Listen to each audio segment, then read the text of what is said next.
A special Thanksgiving service. She rode with Grandpa in a carriage of gold, all of it, every inch too, lustrous gold.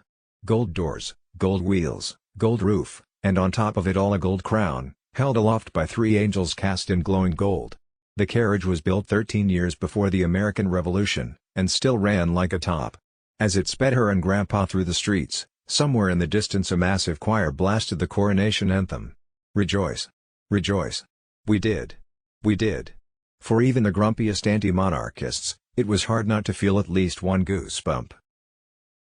There was a luncheon that day, I think, and a dinner party, but it all felt a bit anticlimactic. The main event, everyone acknowledged, had taken place the night before, in the gardens outside Buckingham Palace, a performance by some of the greatest musical artists of the century. Paul McCartney sang Her Majesty. Brian May, on the roof, played God Save the Queen. How marvelous, many said. And how miraculous that Granny should be so hip, so modern, that she should allow, indeed relish, all this modern rock. Sitting directly behind her, I couldn't help thinking the same thing. To see her tapping her foot, and swaying in time, I wanted to hug her, though of course I didn't. Out of the question. I never had done and couldn't imagine any circumstance under which such an act might be sanctioned. There was a famous story about Mummy trying to hug Granny.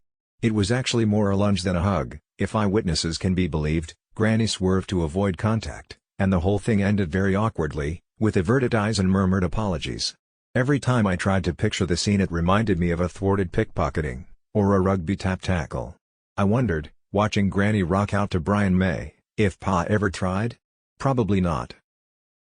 When he was 5 or 6, Granny left him, went off on a royal tour lasting several months, and when she returned, she offered him a firm handshake. Which may have been more than he ever got from Grandpa. Indeed, Grandpa was so aloof, so busy traveling and working, he barely saw Pa for the first several years of his life. As the concert went on, I began to feel tired. I had a headache from the loud music, and from the stress of the last few weeks. Granny, however, showed no signs of fading. Still going strong. Still tapping and swaying. Suddenly, I looked closer. I noticed something in her ears. Something, gold? Gold as the golden carriage. Gold as the golden angels. I leaned forward. Maybe not quite gold. No, maybe it was more yellow. Yes. Yellow earplugs. I looked into my lap and smiled.